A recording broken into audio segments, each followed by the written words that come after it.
YouTube now that the volume is all adjusted and everything is working. All right. Yeah, it's getting there.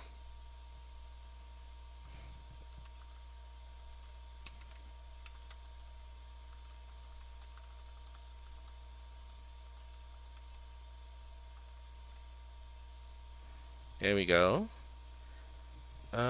It should be streaming now. Let me double check because I have one window open there.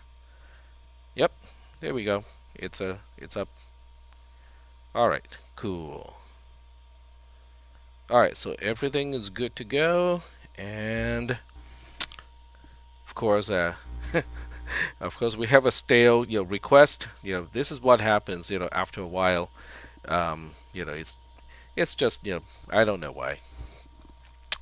All right, so everything is good to go, and we are ready to resume our topics. So the first question is, does anyone want to know the solution of the homework assignment? It's a question. Okay, so we got some people who are interested. All right, cool. No. All right, so we got one no and a bunch of yeses. Okay, so we'll go ahead and take a look. All right. Let's do a little bit feedback. I cannot hear the feedback myself, even though I have the setup that I have. Has a loopback, which is hardware, so I can actually hear my voice through the mic. But I'm not. I can't hear anything. Oh, okay, it's gone. All right. Oh, I'm not streaming on Discord yet. I have to do that. Sorry about that. Forgot. There we go. There we go.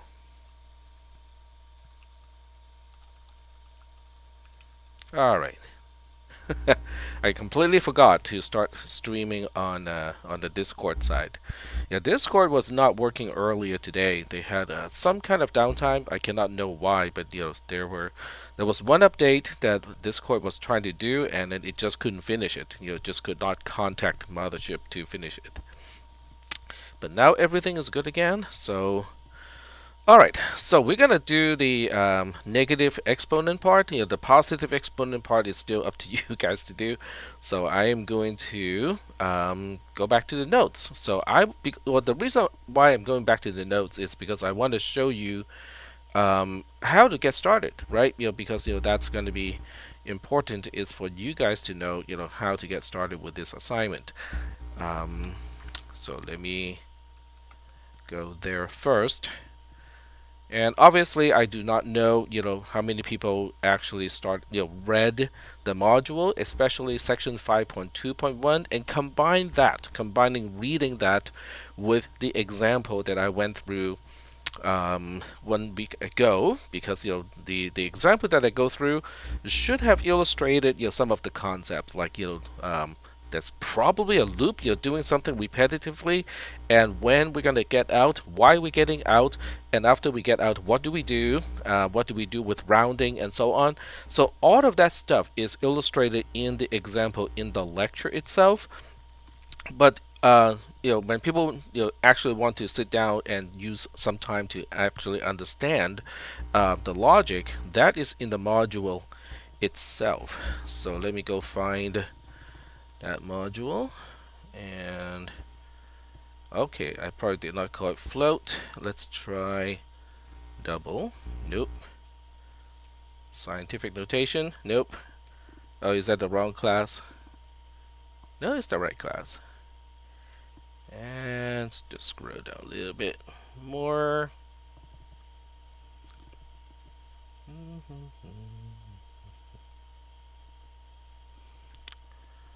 Alright, more. Okay, floating point number representation. There we go. So I'm catching up with the text channel right now. For the positive exponent lab, do we have to use the zipped file? No, you do not. You can just reuse whatever you have for the first assignment. So you can continue to work on it, because the two assignments, they should not interfere with each other, because one deals with a negative exponent of 10 and the other one deals with a positive exponent of 10. They should never interfere with each other. So you can basically use the same program. All right. Um, okay, you guys can use whatever preference you want. I mean, that's entirely up to you. Okay, you have the freedom to choose. Um, yeah, it's for some people it may it may work better to understand the mechanism, the math, and the logic first, from the notes, and for other people it make more sense to do it, kind of in a more experimental way. So that's entirely up to you guys. I mean, I'm not gonna tell you what to do. Um, but I think, okay, this is what I think. Okay, it can be wrong, but what I think is understanding how to use a debugger, you can make a big difference in, well, not just in this case, but in programming in general. So I'm not really sure how many people know about debugging techniques, like how to use a debugger, set up breakpoints, when to set up breakpoints, where to set up breakpoints, and what to check at a breakpoint. So all of those are kind of important questions to consider. Alrighty. And I have some. Oh, I now understand what you guys are saying about feedback. It's because the ground wire of my mic cable is broken somewhere inside, so sometimes it does not make a good contact. All right. Da, da, da, da, da.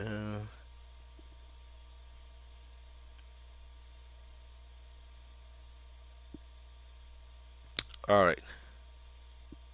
Yeah, so you're supposed to turn in a program that works only for the negative exponent. Now, if you're way ahead and you're done with a positive exponent and you turn in one single file that has both, it's going to be okay too, because whatever your submission you turn in for this assignment, the one that was just due a few minutes ago, I'm going to only test negative exponent with that program. So you can turn in something that has partial code for the positive exponent, as long as that code doesn't get triggered, which it should not. Then everything should still be fine. Should not be a problem.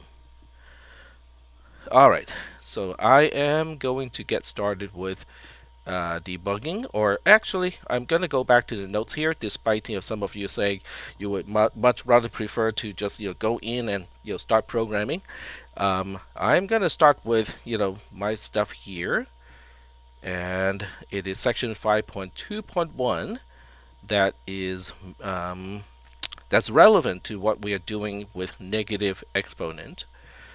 So, so every time you see as long as, it means a certain control structure. So I'm gonna let you guys kind of guess right now. What do you think as long as means when you translate it into control structure?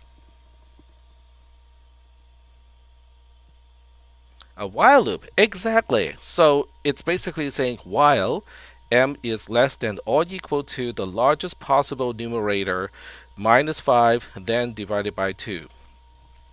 This is just my way of using English instead of giving you the exact code that you need in order to determine when to stay in the loop and when to get out of the loop. So this is as long as, which is while m is less than, so that's a less than symbol, or equal to, and the largest possible numerator value is uint64 underscore max. You want to subtract 5 from it because we have to add 5 before we divide it by 10. And then we have to divide it by 2 because you cannot check m times 2 it being greater than or equal to the largest possible numerator value, because that that just won't work, because by the time that you have that it is greater than or equal to, it's no longer representable using only 64 bits. So this is the body of the loop. Okay, you're supposed to double what I call them is the mantissa in the notes, which is the coefficient in your program, and then e2 is just e2, as a member of the structure pointed to by the parameter of pm. All right, so the next step is easy. So this, I hope this is clear. The next step means it is after the loop, right? After the loop exits, then you perform one single subtraction by 10, but you have to add 5 first, because of the rounding. And then once we divide the coefficient, which is also known as the mantissa here, by 10, then you adjust the exponent of 10 by incrementing that by 1. And then we say, okay, are we done? Maybe, maybe not, because if E10 is 0, then we are done. But if E10 is still less than 0, then we go back to this and then just do the whole thing again. So I did not exactly spell out the control structure intentionally because I was thinking, maybe if I just do an example in class and explain how that works by hand, we can have you guys to figure out the control structure. So that's basically the bottom line. And once we understand what the program is supposed to do, let's work on the code. So to work on the code means we have to check whether the member E10 is still less than 0 or not. Okay, so we say if it is still less than 0, we stay in this outer loop here. And then in the in this particular loop, now the stuff that I put in here, I mentioned very explicitly that it is not a part of the solution, so I hope nobody was trying to rely on that as a part of the solution. So now we switch back. Okay, let me move the module over here, so this way it's easier for me to switch between the two. Actually, I cannot use the shortcut key because this is a editor, so if I try to use the shortcut key, it's going to capture that. All right. We'll see. All right. So we now look at this code here and say, okay, this is a loop, and in the loop we have to double the coefficient and subtract 1 from the exponent of 2, and we stay in this loop as long as m is less than or equal to uint 64 underscore max minus 5, and then the whole thing divided by 2. Alright, so we're gonna specify the code over here. So we say while pn points to, I believe that would be our coefficient. So coefficient is less than or equal to uint 64 underscore max minus 5, and then the whole thing divided by 2. And then we specify a loop here. So in this loop, we are basically we're trying to make the coefficient as large as possible, but still make sure that it does not exceed the range that a 64-bit unsigned integer can represent. So as long as it is less than or equal to 1/2 of the maximum, I can just keep doubling it. So I just say pn points to coefficient. And I'm lazy, so I'm going to use this compound assignment operator, multiply equals to, which is basically saying, it equals to pn points to coefficient times 2. Okay, but it's just a shorthand. And then after that, I can do a decrement. So the decrement happens to E2. And you can use a post-decrement or a pre-decrement. It doesn't really matter in this case because no one is using the value of the operator itself. We're only relying on the side effect of the operator. So there we go. So that's one thing we can do. So if you are trying to debug your program step by step, you might want to just kind of stop here and place a breakpoint. I'm not really sure whether you can put a breakpoint right here after the inner loop and before it goes back to the beginning of the outer loop, because if you did that, then you can at least confirm that your inner loop is working correctly, that the coefficient is using all 64 bits of the uint64 underscore t type, and then before you can proceed. Because if you debug this code step by step, then when something doesn't work, where that something is not working can be coming from, because you're only working on it like step by step. So these are techniques to help you write programs in a way that makes it easier to debug, easier to locate what can possibly have gone wrong in this case. So I'm just going to put in something here that is not going to do anything particularly useful. Perhaps a printf, or just something that doesn't do anything. So I'm going to say E2 gets pn E2 plus 0. I hope the compiler is not smart enough to optimize it out, because the whole point here is I'm making it stop here in the debugger so that I can check the coefficient and see whether it is using all 64 bits before I proceed. All right. And I'm going to put one breakpoint all the way over here as well, just so that I can double check and make sure the structure, at least the members of the structure, have the values that I expect in this program. All right, so I'm going to go to debug and then run it with r-n 1.23 e negative 45. And of course, we hit this breakpoint first.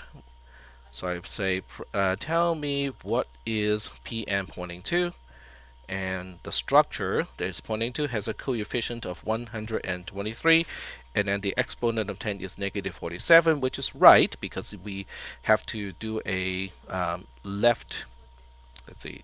Yeah, we have to left shift the coefficient twice. So every time we left shift the coefficient, we have to decrement E10 by 1. So negative 47 as opposed to negative 45 is correct. So I'm just double checking the entering condition before I get into this inner loop. And I just want to go through the inner loop once, okay, not go one iteration, but I want to finish the inner loop once just so that I can look at the effect of the inner loop.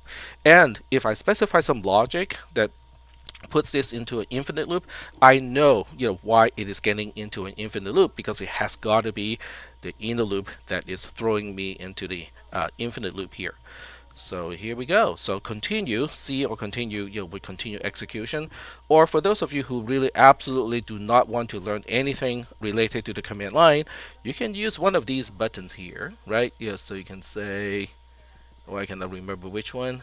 I never really learned how to use these buttons because I just used the command line interface. Oh, right here, continue, right there, continue, right there. All right, so continue, and it goes to the next breakpoint. And now I can take a look at whatever Pn is pointing to again. And coefficient looks pretty big, looks big enough that it's going to use up all 64 bits. And then E10 remains unchanged, that's normal. And then E2 is negative 57, which seems about right. Okay, because it started off with 0, so that means it has decremented 57 times. So you have to remember we started off with 123, which is close to 128. 128 is 2 to the power of 7, right? So 7 plus 57 is 64. So it's about right. Okay, I cannot say it's 100% right, right? It may be off by 1, but the order of magnitude looks good. Okay, it looks about right. So how do you know whether the coefficient has the most significant bit set at this point? Because that's kind of the whole point. We want to maximize the coefficient as much as we can. So there are two ways to do it. You can do it like this. You can say print Pn points to coefficient. I was hoping autocomplete works, but it does not. That's okay. I can spell. So we're gonna right shift it like 63 times, and that should give me a 1. So right shifting is in base 2. So you're basically shifting all the bits to the right hand side, 63 times in this case. If I right shift 64 times, I'll end up with a 0 regardless of what the original value is. But if right shift if only 63 times, then I would get a 1 if and only if the most significant bit before the right shift had a 1 as bit 63.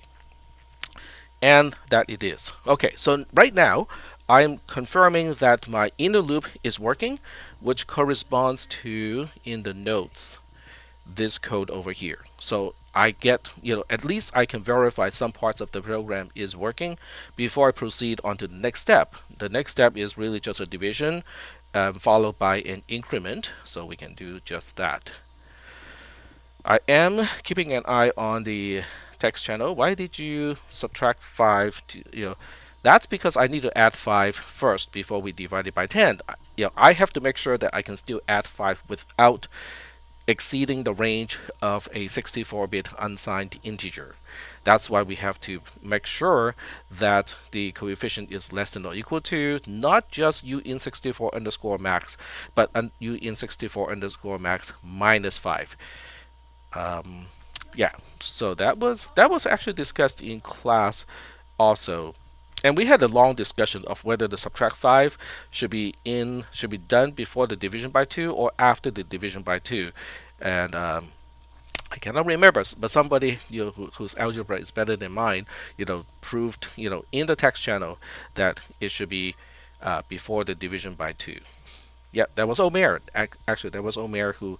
Oh, thank you. All right, so that's what happened last week. Okay, I believe this was all discussed on last Tuesday because this homework assignment had a period of 1 week. All right, and I cannot edit because I'm still running the program. Fine, I'm gonna stop it first. There we go. So now we can proceed and say, okay, now that the coefficient is as large as it can be, I can now do a division by 10 because this way I am minimizing the amount of error and maximizing the precision of the division. So to do that, I have Pn points to coefficient equals to, and I'm going to use in parentheses, Pn points to coefficient. And here we have the plus 5. Okay, the plus 5 is necessary in order to do what is otherwise known as rounding. Okay, and then the integer division of by 10 automatically has a floor built into it. So that's how we do the division by 10. And rounding is built in because of the plus 5. And this plus 5 over here is also why we have the subtract 5 over here, because I don't want the addition of 5 to cause the coefficient to get out of the range of what a 64-bit unsigned integer can represent. And then the next step is simply to decrement, or to increment, excuse me, to increment E10. So once again, you can use your pre or post increment, or you can just say add 1 or plus equal 1. There are a few ways to specify exactly the same thing. So this, for the most part, is going to get the job done already, but has one little problem, and we'll get to that problem when this is all done. So I'm going to put a breakpoint all the way down here right before it returns, because even though it does work, okay, for the most part, there's one little problem, and I'm going to illustrate what that problem is. All right, so let's go back into debug mode and run it with -n 1.23e -45. So this is also, I hope most of you did, was to use a consistent test case when you're first testing it. Now once the test case is working, then you can feed it different other test cases if you want to. But when you're testing the code, I think it is important to be consistent and just use one single test case to exercise the code. So this way, when you have a bug, it's going to be the same symptom every single time. It makes debugging a whole lot easier that way. Alright, so here we go. We're running the code. This part should not be a problem. So I press a continue and it exited. Alright, so now we say print asterisk pn. And let's check. Okay, so we're going to first do a sanity check, meaning I'm not going to do an exact check just yet. So we're looking at E10. It is now a 0. Okay, that's good, right? Because we do want the exponent of 10 to go from negative something to 0, so that's good. E2 is negative something. Yeah, that sounds about right. So let's do a sanity check, which means we just want to see if the order of magnitude is right or not. So E2 is the exponent of 2, and then E10 is the exponent of 10. So you can kind of go like, okay, so what is 2 to the power of what is 10? Now you can use a calculator and find that out exactly, but I know it is somewhere between 3 and 4, because 2 to the power of 3 is 8, which is less than 10, and then 2 to the power of 4 is 16, which is more than 10. So I'm going to guesstimate it is somewhere around, 2.2-ish, okay? This is totally just a guess.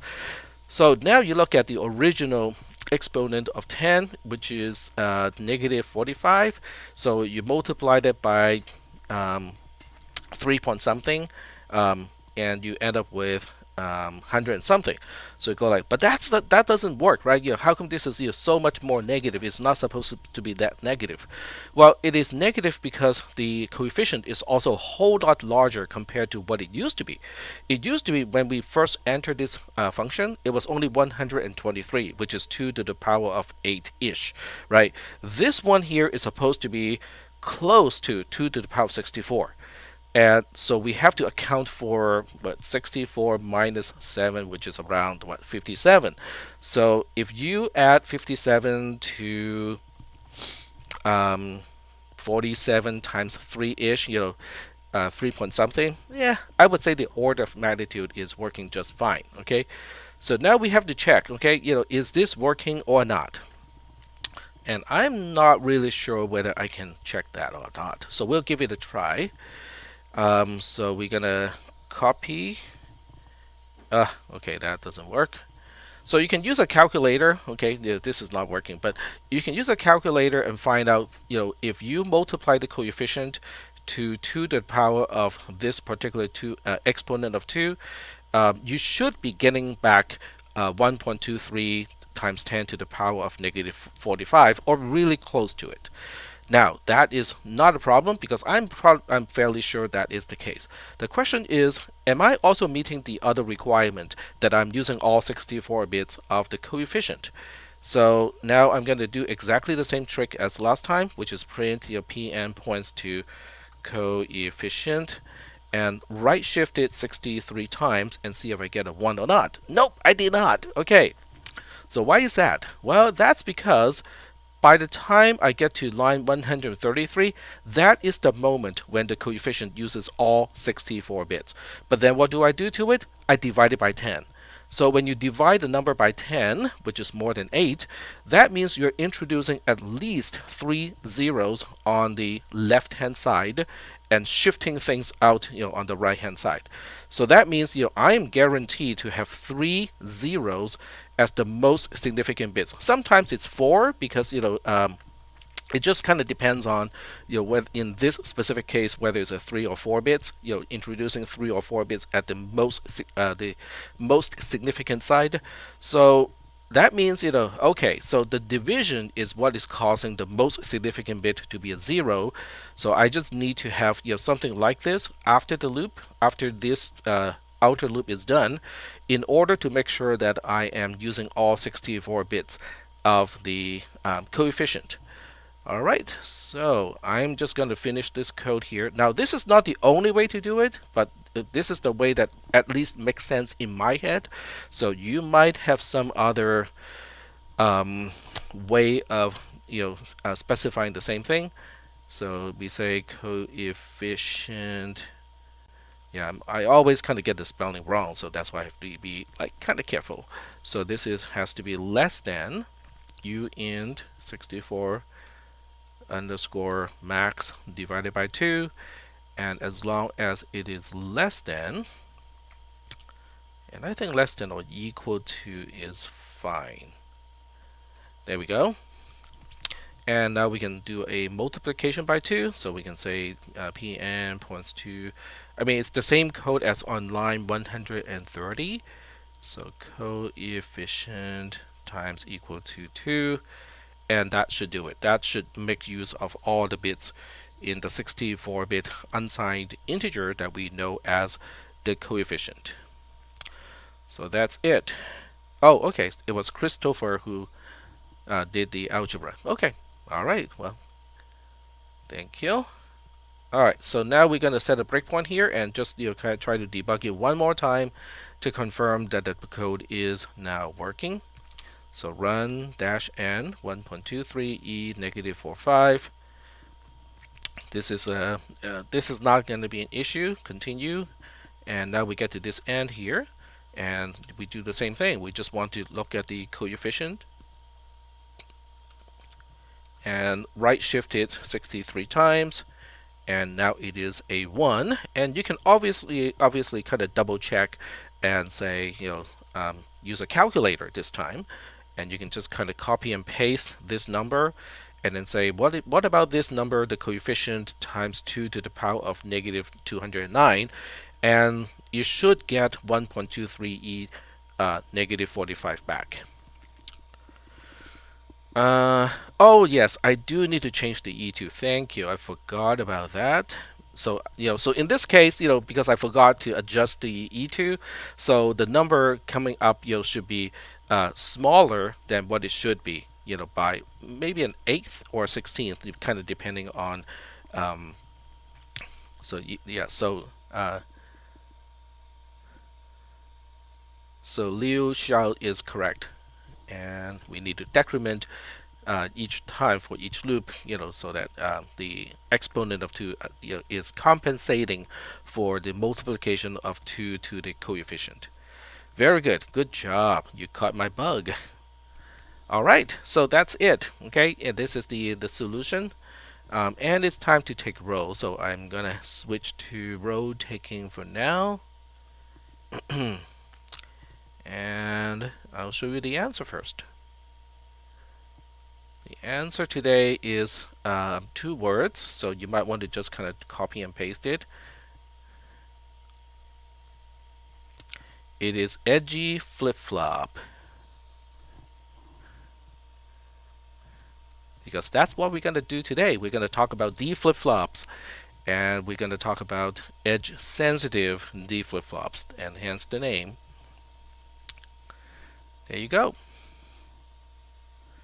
So you should be able to copy and paste the phrase into the answer at this point.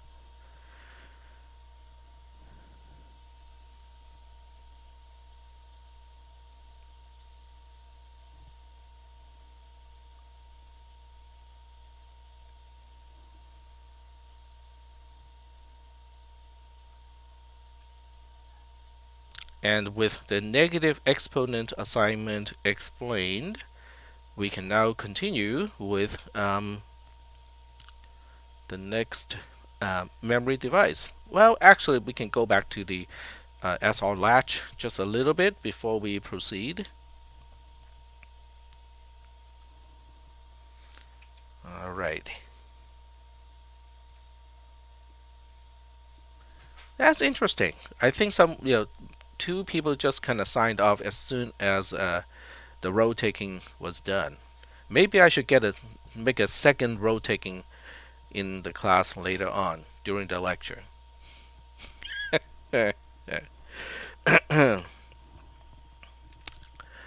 Anyway.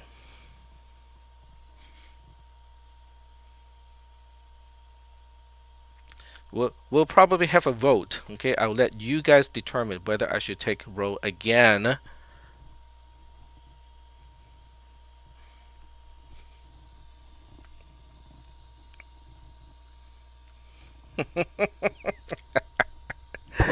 All right.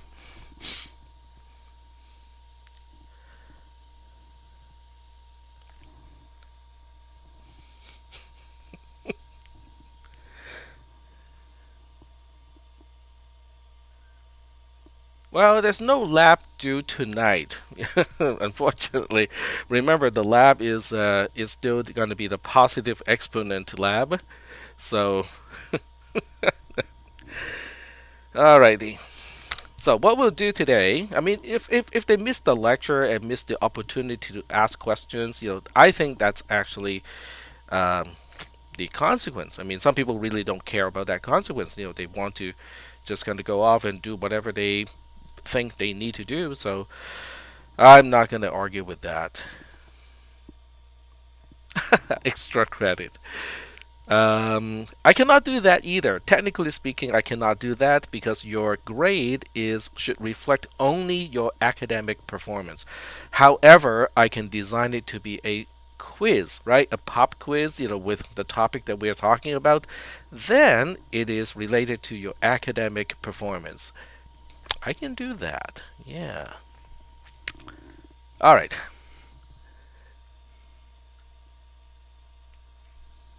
Not confusing, just densely packed. I think that's probably a better way to explain it. It's just more densely packed. All right.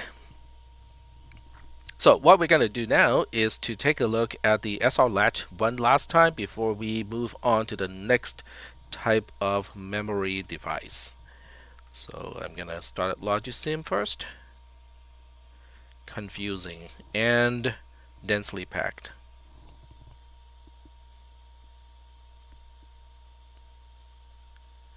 I actually wrote a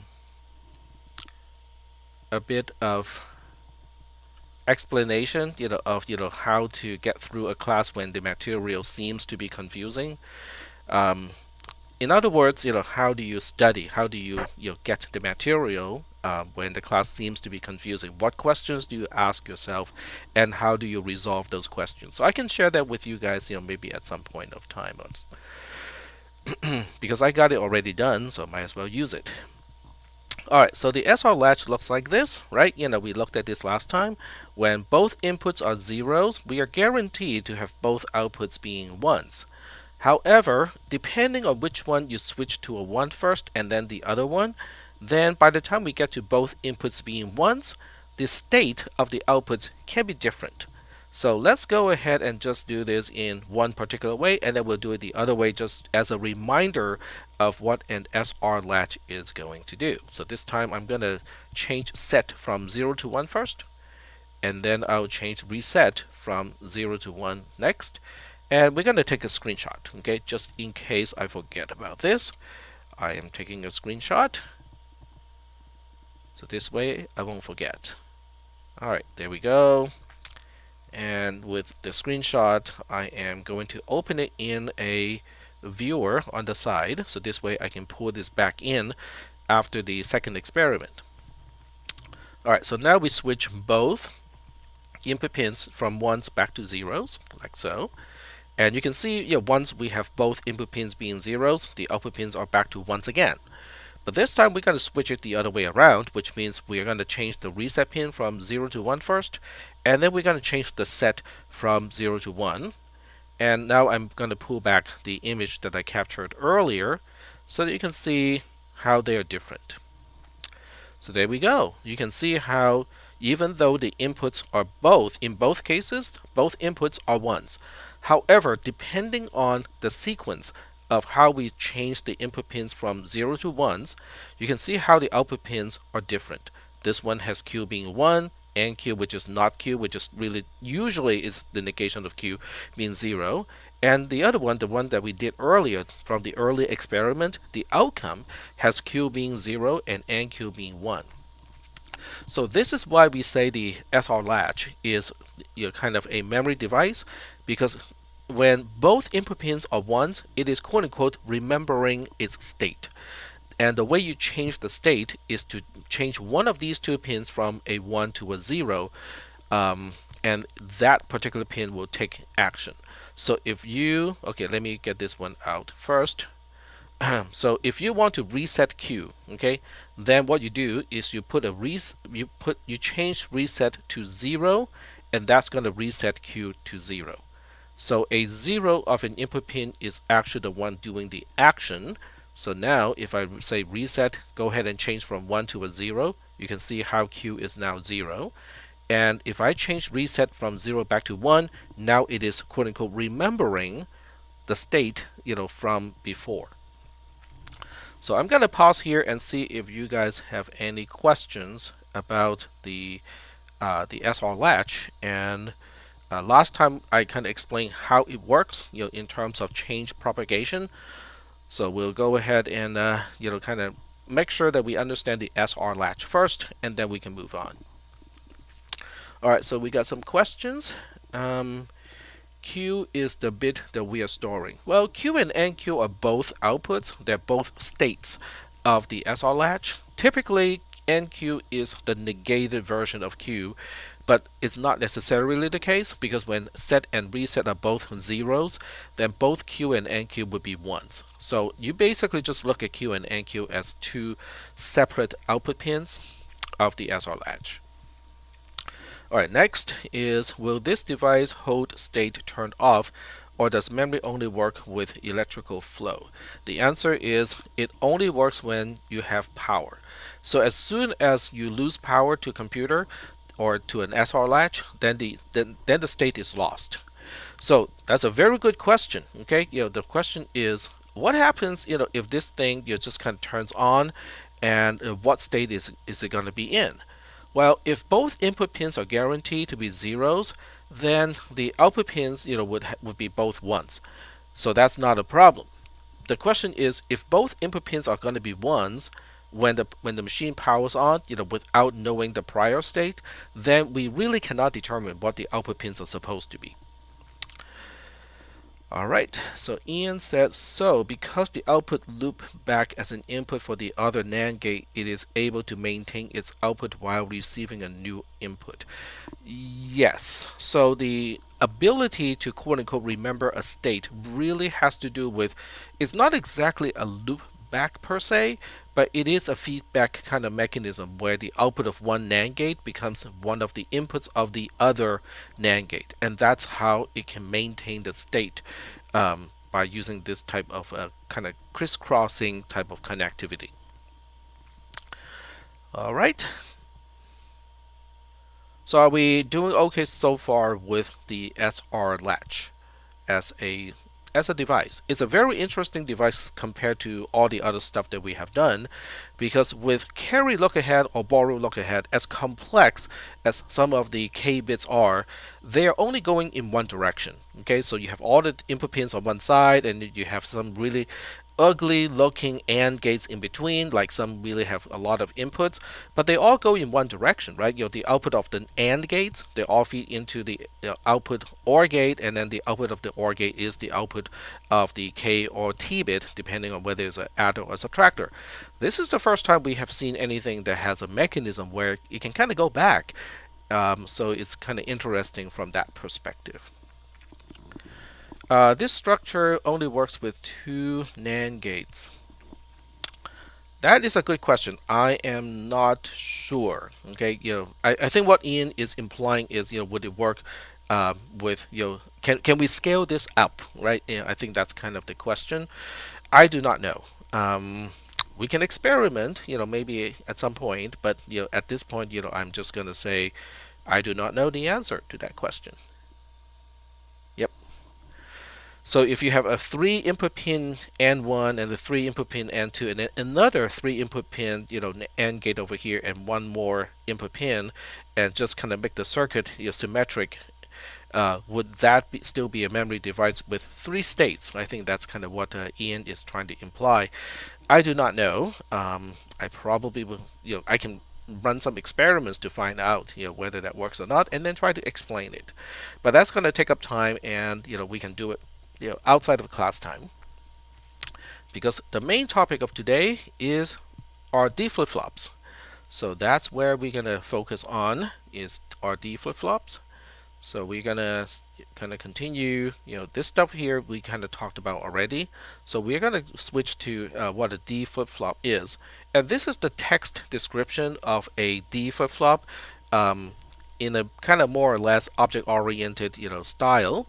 So anything with the uppercase is a class, which means N is an object of the class not, being a negation gate, and when N2 are instances of NAND 2 gates, SR is an SR latch, and then D and EN are input pins, Q and NQ are output pins, and then these things over here, assuming circuit is already an object, having a method called add node. So these statements here are basically adding, they're defining nodes, N-O-D-E, nodes. And one node is basically one electrical connection. So in this very specific case, we have D as an input pin connecting to the first input pin of N1, and also connecting to the input pin of N, which is our inverter, our negation gate. And then this is a separate electrical connection connecting the EN input pin to the second input pin of N1 to the first input pin of N2, and so on. And someone may ask, why do we want to use text to represent the connectivity between the components instead of using logisim and a pictorial or diagram way of representing the same thing? Well, does anyone want to give it a shot and try to explain why, I want to introduce a way to use text to represent the very same circuit that I could have just drawn in Logisim, take a screenshot, and paste it into my notes? And this question, interestingly, is particularly interesting or relevant to people who are planning to transfer to EC Berkeley.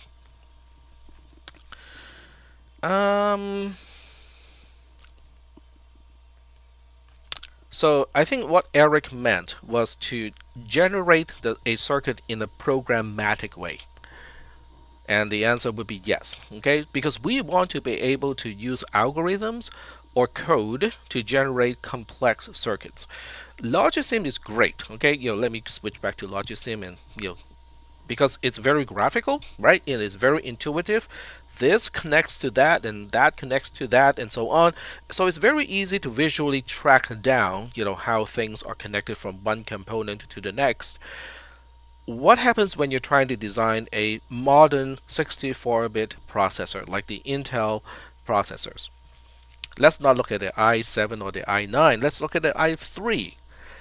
It's still very, very, very complex. Okay, because even with an i3, it still has multiple ALUs, and one single ALU or arithmetic and logic unit is already super duper complex.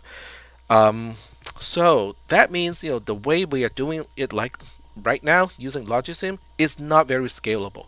It's great when you're learning how to make simple devices because you can track it down, you can experiment with it really easily. But when it's time to actually design anything that is big, that is actually pragmatic, things that go into your cell phone or your graphics card or the motherboard of your computer, this method here is not scalable.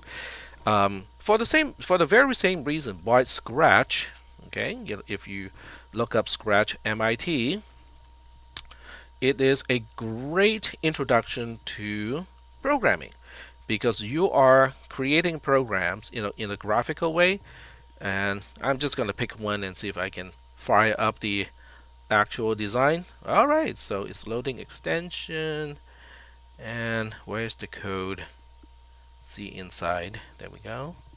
Alright, so there we go. So this is the program, okay? Everything are in blocks, okay? It's very easy to understand, or easier to understand. It's impossible to make syntax errors, okay? Because either something clicks or it doesn't click. If it doesn't click, it means, otherwise it would have been a syntax error, okay? It's great for learning how to write programs. For people who first learn, okay, what is a loop? What does it do? Okay, what is a conditional statement? What does that do? And so on. But when it's time to actually write anything that is significant, like the AVL tree, algorithm that some of you are doing in CISP310, try to do it in MIT Scratch. It's gonna drive you insane. Okay, it's not like it's not possible. It's just not the best way to do it. So that is why we want to have a way to programmatically generate the structure of circuits. We don't even have to think too far. Okay, if you just kind of think about a 64-bit adder, okay, let's not even think about 64-bit. Let's think about 8-bit. Okay, you're just trying to implement an 8-bit adder. Okay, adding 8-bit by 8-bit. Okay, what do you think K8 is going to look like? And of course, most people are saying, "What are you talking about? What is K8?" K8, the gigantic thing that we use to generate the carry look ahead thingy. Yeah, it's going to look ugly, right? So if you were to do it by hand, okay, it's very easy to make a mistake somewhere, and then your circuit does not work. So you want to be able to use for loops and whatnot, to generate, the connectivity, to generate the structure of that particular K bit, right? K8 in this case. And that is the reason why I want to at least introduce, the concept of using text to represent a circuit instead of using a graphical way to represent a circuit. So that's the reason, okay? Because I do want to explain the reason behind what seems to be, hey, this is cumbersome, this is not intuitive. Why are you doing this? I'm doing it because I want you guys to be exposed to the concept, especially for those of you who plan to transfer to UC Berkeley.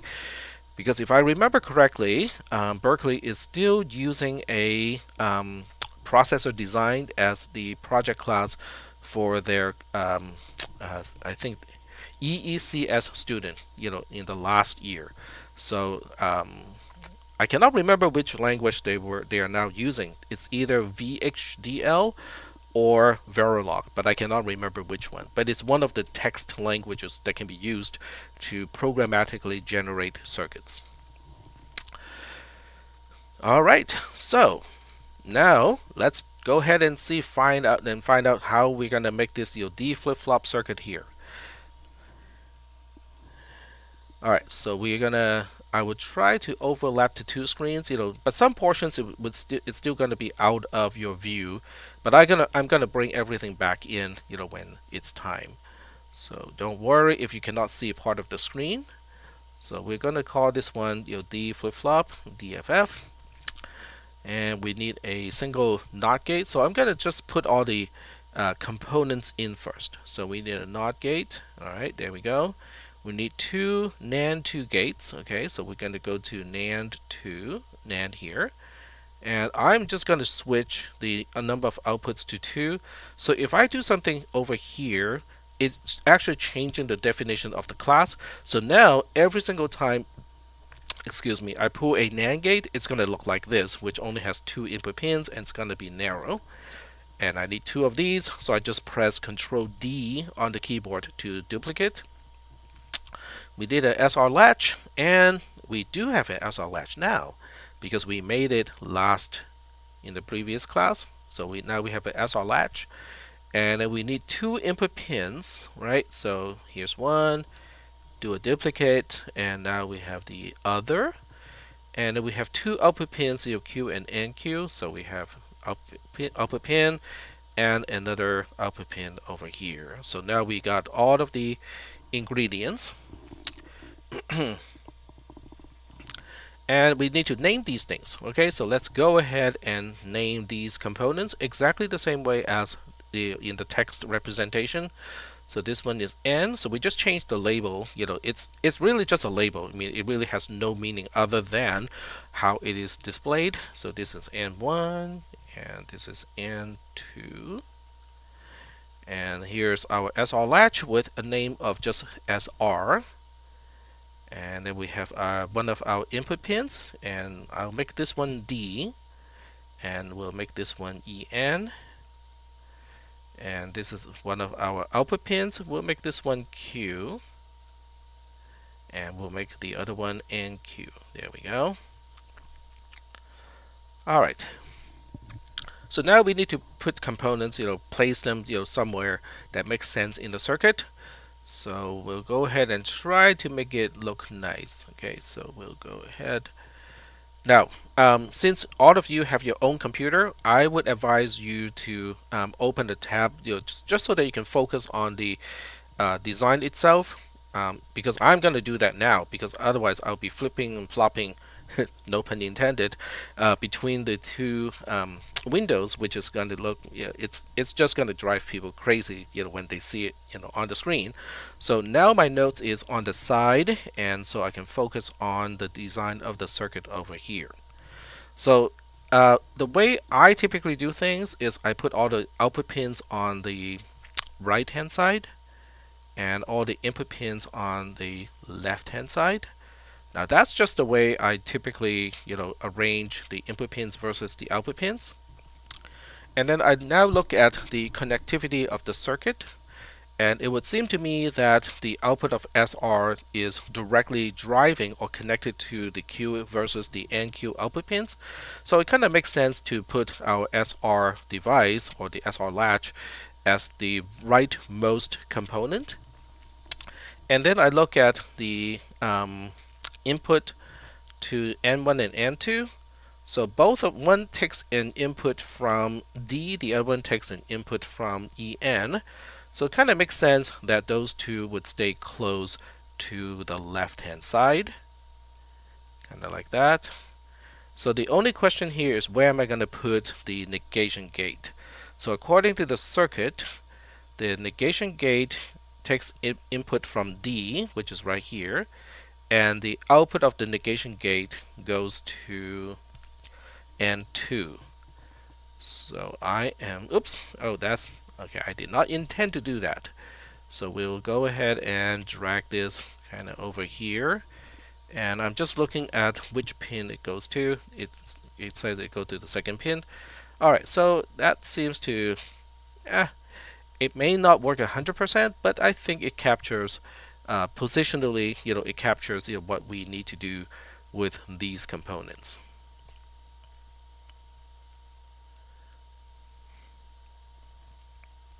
Just a random thought. I think tomorrow or on Thursday, I'm gonna take roll like late, like really late. Yep. Yeah, these things just bubbles up to in my mind. Just completely out of order. All right. So looking at the design here, we have D connecting to the first input of N1. So let's make that connection. There we go.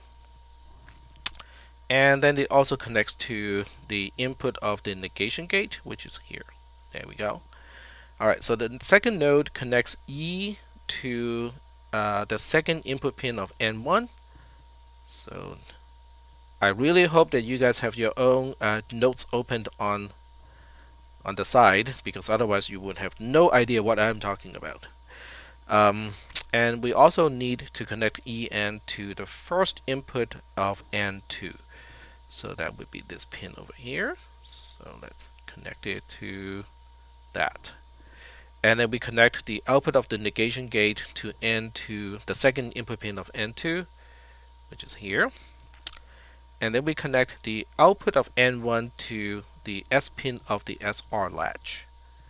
Now, I did not label the input pins, but the way SR is written here on the side coincides with which one is the S and which one is the R.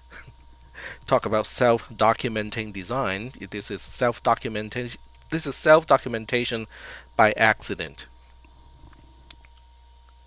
And here we have this one connecting to the R pin, and then the output Q goes to the Q output pin, and the other one goes to NQ. There we go. And you can see, I hope some of you are kind of looking at this and go like, hey, what about those red wires? Why do we have red wires?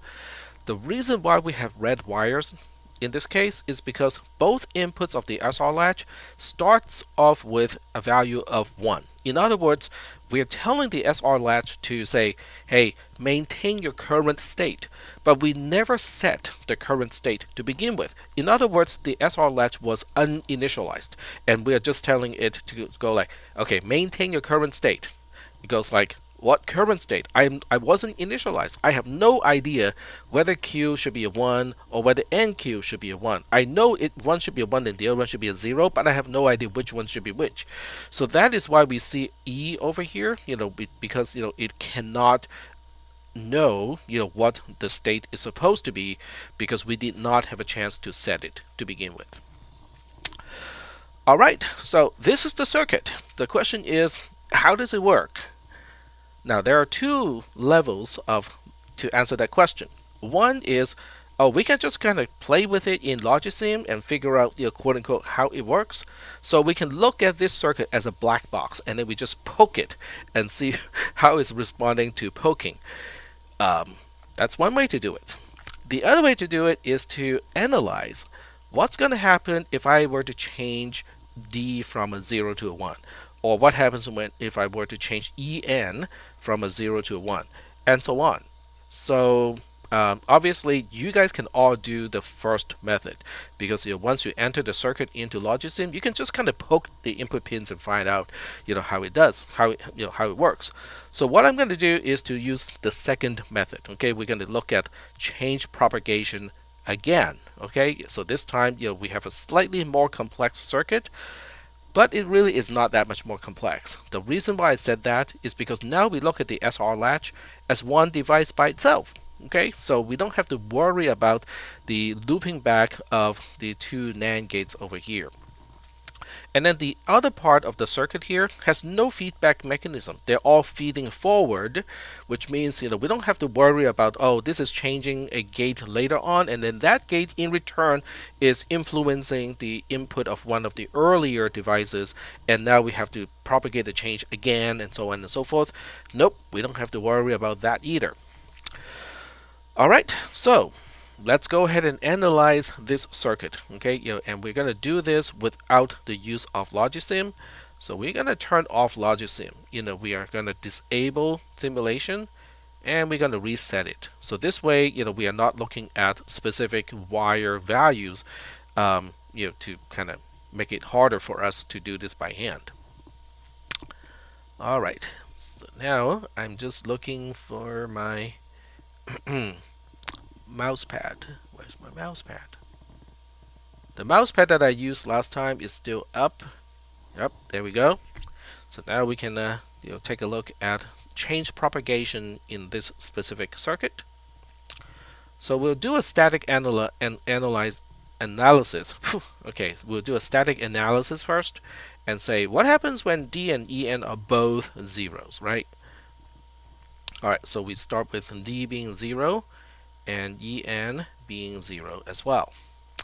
So the way change propagation works is you have to look at where the changes are going to, or where the values are going to, and then you look at if it's going into the input of a gate, then you have to allow a propagational delay before the output takes into effect. So now we have to say, okay, which device takes D as one of these input directly? So we can now track it down. Okay, this is why Logisim can be helpful when you're trying to understand the circuit, because you can use the poking tool to poke a specific node, and it will tell you how it is connected to other components. So we can see how D is connected to N1. It's also connected to N, but it's not directly connected to N2. All right, so let's find out what that is going to do. So now we say N1 dot in bracket 0 is a 0 is D, which is a 0. We also know that N dot in is also D, which is a 0. Now at the same time, okay, now we have to say be very careful, because at the same time En is feeding into N1 and N2 directly. So now we have to also understand what connects to En. So we can say N1 dot N dot bracket 1, which is the second input of N1, is En, which is a 0. And we also know that N2 dot in bracket 0 is also En, which is a 0. Alright, so based on the connectivity of the input pins to the first level of devices, gates in this case, now we have completed the connectivity analysis. So now the question is, what devices do I need to kind of consider at this point? So we basically look at all the devices where the input connects directly to the input pins that we're considering here. So now we basically say, okay, we need to track what N1, N2, and N will be doing. What's going to be the output of these devices after a certain propagational delay. So we say after one propagational delay, PD for propagational delay. Let's see if we can figure out what N1 is going to do. Can you repeat the input En, what the input En is again? It's just an input pin. That's all it is. Okay, for us, now there's a reason why it's called En, but I'm not going to explain that.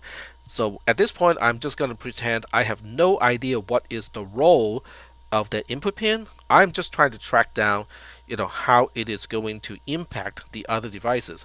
So I use the poking tool, find out, how En connects to the input of the other devices. So this way, I can use the text editor over here to keep track of what device do I need to think about, in terms of the output of those devices. Is that okay? I mean, did I answer the question or did I misunderstand the question?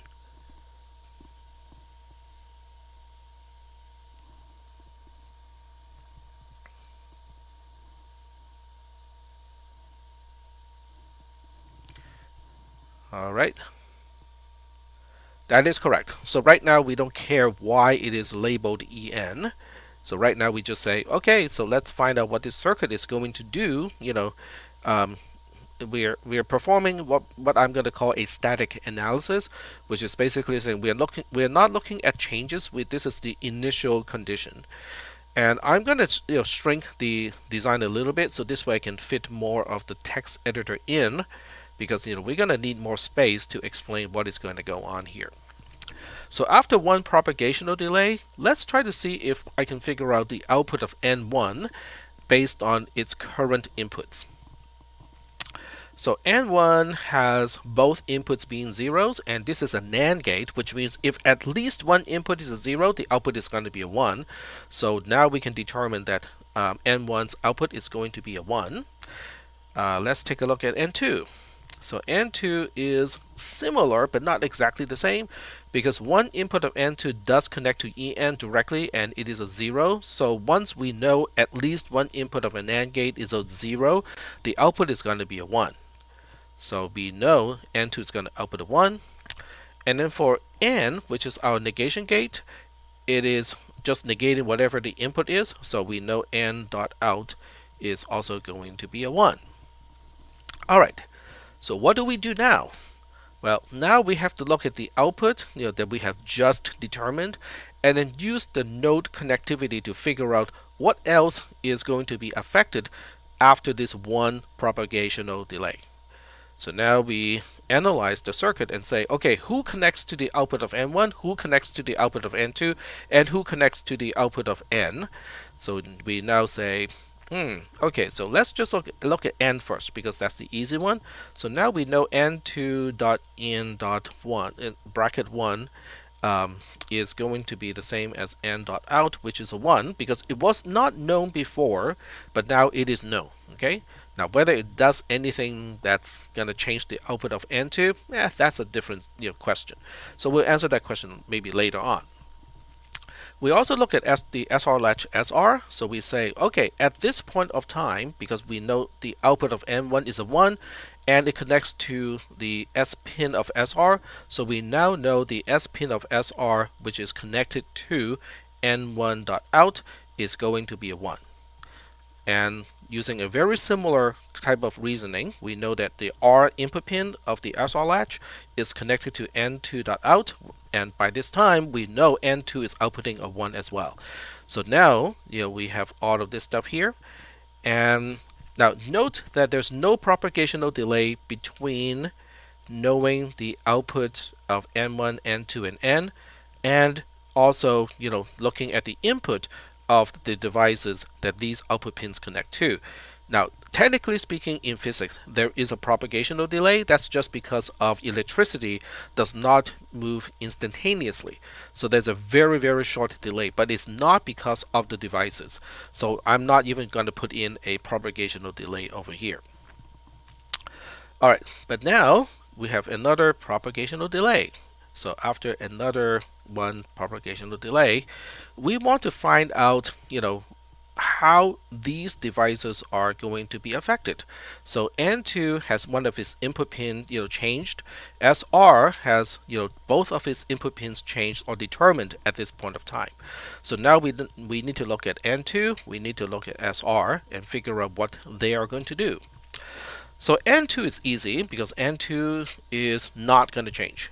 So N2.out continues to be, whoops, typo, continues to be 1 because we knew that one input was a 0 to begin with. Now we know the other input is a 1, but that's not going to change anything because as a NAND gate, if at least one input is a 0, the output is going to be a 1. So N2 is not changing. It continues to output a 1. Now that is important because we don't have to reanalyze who connects to N2, because even though N2 has its second input pin determined at this point, that did not change its output, which means whatever the output was before, whatever was affected by its output, there's no change to that device, meaning the SR latch. Now the SR latch, on the other hand, is the interesting one, because at this point we say SR.S equals to is 1 and SR.R equals to 1. So the SR latch maintains its current state. I know you cannot read the entire state, but it's close enough. Okay, we can understand that part. Or I can just move this a little bit so you can see the word state. There you go. All right, so at this point, we don't know what the output of the SR latch is. So we can only say sr.q is a question mark because we don't know what it is. We just know that it is maintained. But since we do not know the initial state, we have no idea what it is now because it's just saying, well, just keep outputting whatever you were outputting before. So what was it outputting before? We have no idea. Okay, so it is just maintained. All right, so are we good so far? This is it. Okay, this is how we analyze the circuit. Step by step. Starting from the input pin, going through all the components in between, and now we have determined that this is what it is supposed to be. And you can turn on simulation, and it's going to give you exactly the same answer as what we have done in the text editor. So that's basically what it looks like at this point. Alright, so we got some questions coming in, which is good. Control I to step simulation. Yes.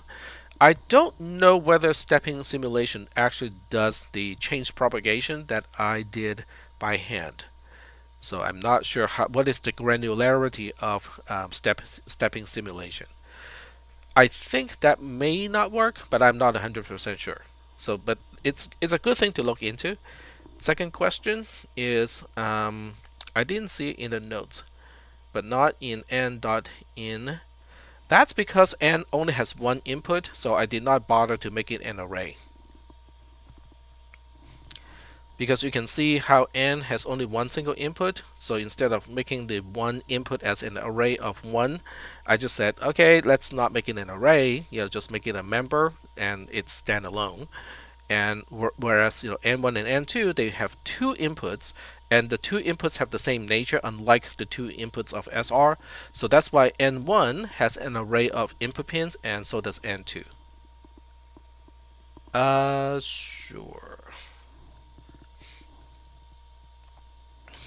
Alright, so here's the notes. And I'm going to paste the link to the notes in the text channel. So this way you guys can click that too. Oh, the notes. Okay, sure. Absolutely. Okay, I misunderstood. There we go.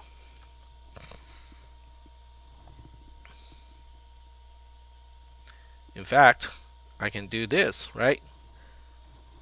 Copy and paste into the text channel. Alright, so I am going to put this in quotes. That may not work the way I think it's going to work, but we'll see. There we go. It works okay.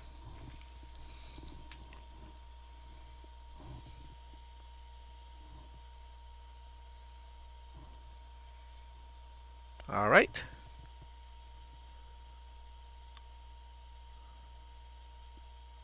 So I'm going to give you guys a little bit of time, but you guys can confirm, when you say, okay, we can go ahead and go to the next trace. Okay, in other words, we change one of the input pins, and then we see what's going to happen with this circuit.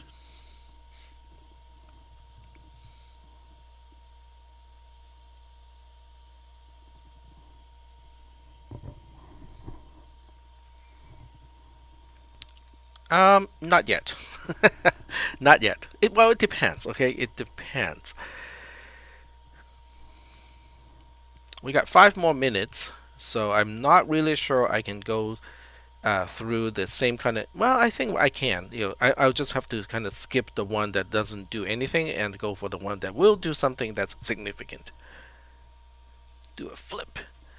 But where's the flop? All right, so I'm assuming that we are now ready to move on. So let's go ahead and make a change. So I'm going to turn off simulation over here, so it doesn't show anything that's going to distract ourselves. There we go.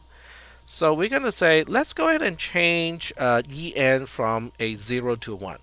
Okay, so I'm just going to noting it here. Change en from 0 to 1.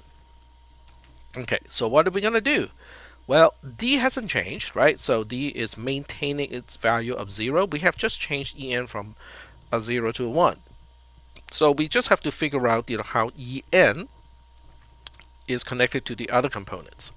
So now we look at the circuit here, having Logisim to highlight, all the wires being affected is really helpful, because now we can say, okay, n1.in bracket 1 equals to en, and it is now a 1. Okay, it has changed. So n2.en bracket 0 is the same thing. It is also connected to en, and it is also now changed to a 1. So it looks like the two devices that will be that might potentially be impacted by this change would be N1 as a NAND gate and N2 also as a NAND gate. So now we say, okay, so after one propagational delay, let's figure out what's going to happen to N1 as well as N2. So when we analyze what's going to happen to N1, we now know that the second input is a 1, but we also want to know what is the first input. So we go back to where we had the analysis before, and it shows n1 bracket 0 was a 0 because it connected to D, and D is maintaining its value of 0. So that means n1.out is a 1, or maintains its output of 1, because n1.in bracket 0 is still a 0. Okay, so let's take a look at n2. So n2.out is a little bit more complex because it also has two inputs, right? So we look at n2.in bracket 0. That's the one that got changed now. Okay, it is a 1 because it connects to en, and en is changed to a 1. But we also need to track down the other one, okay, which is the second input to n1 to n2, excuse me. And that one turns out to be a 1 from a previous analysis over here. So now we can say, oh, that one turns out to be a 1. So n2.out is now going to be a 0. And I would say because both inputs are 1s, one was a 1 before, and the other one is changed to a 1 because we changed the en pin from a 0 to a 1. So now we have to track whatever n2.out is connected to. So now we say n2.out connects to. Now we are not going to track down what n1.out is connected to because it did not change. n2.out was the only one that changed in this case, so we just have to track that one down. So n2.out connects to sr.r. Okay, so it connects to sr.r. All right, so that means now we have to wait for one propagational delay and then figure out what SR latch SR is going to do. Now the reason why we have to track it is because one of its input pins changed. So we have to reanalyze what SR is going to do in this case. So now we look at the SR latch and we say, okay, so let's look at both input pins. Do we know what S is? Yep, that one is maintained from what it used to be before, which is still 1, okay, from before. And then SR.R is the one that got changed. Okay, SR.R is a 0 because n2.out changes to 0. So now we look at this and go like, okay, so the input of the SR latch SR has changed. And one is 1 and the other one is a 0. So you can look up the truth table, which is actually in the notes too, and to find out how this configuration is going to affect the output of the SR latch. So, but I can tell you what is going to happen. Is Q is going to be a 0, and then SR.NQ is going to be a 1 because the S pin is a 1 and then the R pin is a 0. So that would be the outcome, and obviously at this point you can also conclude that output pin Q, which connects to the Q output of the SR latch, is also going to be a 0. So pin Q is going to be a 0, and then pin NQ is going to be a 1. So that should conclude the analysis of what happens when the EN pin changes from a 0 to 1. So let's go back and re-enable simulation, and we'll perform that operation. Is there a way to figure out without the truth table? Yes, but you kind of have to look into the construction of the SR latch, which is something that we talked about last week.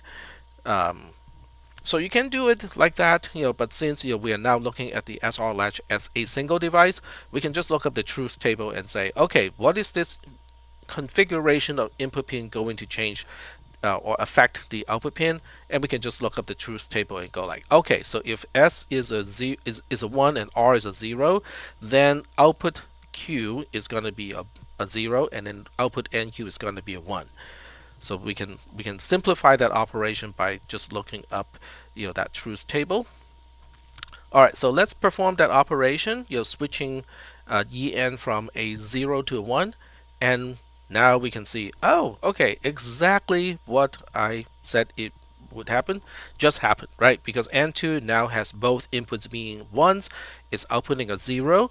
That 0 is going to the R pin of the SR latch, which ends up resetting Q, and since NQ is supposed to be the negative version of Q, it is now a 1.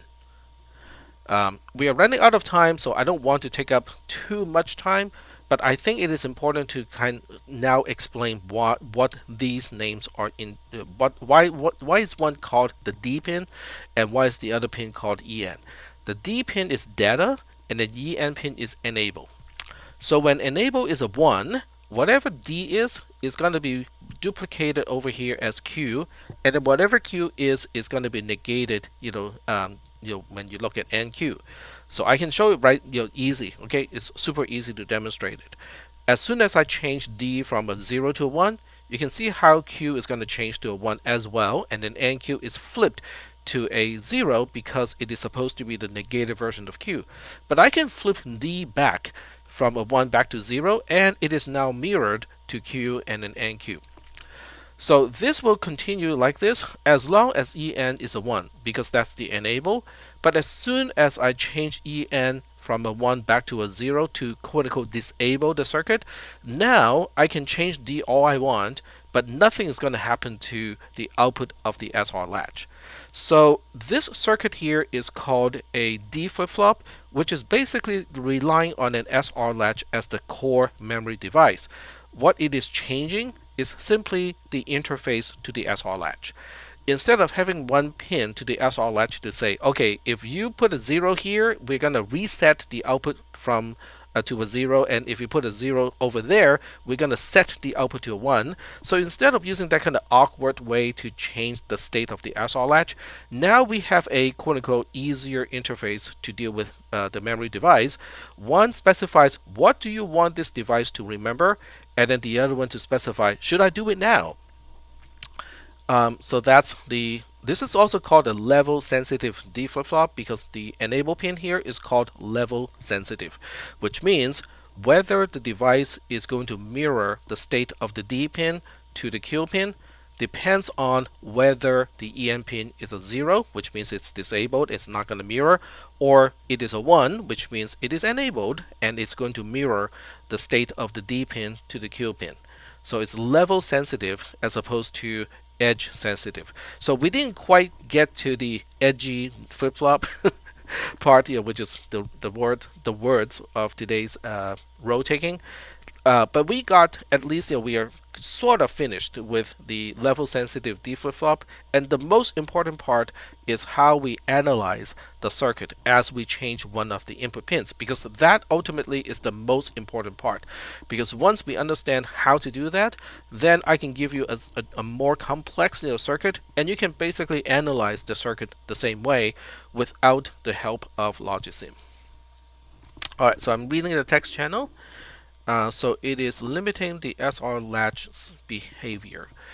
It's changing the interface so that we have one pin to specify whether it should change the state according to the input pin D. So we are changing the user interface. So it's not so much it's limiting the SR latch's behavior, it is actually just changing the interface. You can say it's making it slightly more user friendly, but we have ways to go before we get to where we need the D flip flop to be, and all of that stuff is in the module. So if you look at the module, which is here, so we are not this one, right? Because we are now in D flip flop. Where's my D flip flop? No, that's this one? Oh, I put it on the side. That's right. Okay, I forgot.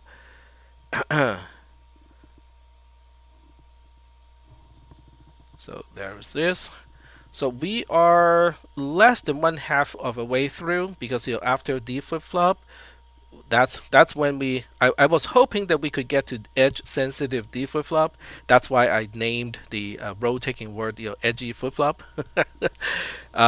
But you can see this one is slightly more complex, and it's also harder to analyze. But the way we're going to analyze this on Thursday is not any different from the way we analyze the level sensitive D flip flop, except this one is kind of strange. Okay, it only captures the D pin, the state of the D pin, when the other pin transitions. Okay, in other words, it only makes the change when the other pin goes from a 0 to a 1. Only at that very moment that it's going to capture the state. All the other time, it's insensitive to the changes of the D pin. So the edge sensitive D flip flop is kind of interesting that way. And the analysis is a little bit more complex, as you can see here. And this one is a combination of the two. It has got the EN and also the clock pin. And then we have one that is even more complex, which has a reset pin, so that we can give it an initial state, because that remained to be an issue all the way up to this design here. So when the device first powers up, what is the initial state? I don't know, because nobody told me what my initial state is supposed to be. It's until at this point then we can give it a initial state when the reset pin is asserted. And then after that, we just make a bunch of those devices and hook them up in a certain way, and then we give a different name. We call it a register at that point. So that's kind of the progression. I'm hoping that we can finish all of this stuff here on Thursday. We spent a little bit of time today to talk about the negative exponent assignment. Oh, I guess on Thursday we might need to talk about the positive exponent one. Or maybe not. Okay, it depends on whether you guys want me to go over that or not on Thursday.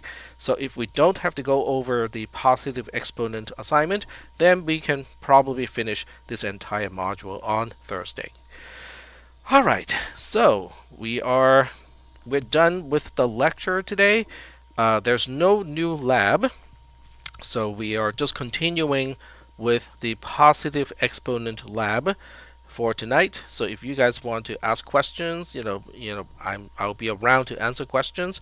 But after we talk about the solution of the negative exponent assignment, I think most people have a pretty good idea of how to do the positive exponent assignment. So, alright, so I'm gonna sign off from the voice channel and the live stream, but I'll come back in about 5 to 10 minutes and see if there are questions that I can answer. I shouldn't say answer, respond to see if there are questions that I can respond to. I have to be a little bit more careful with that word, because I don't answer questions. I just respond to questions. Alright,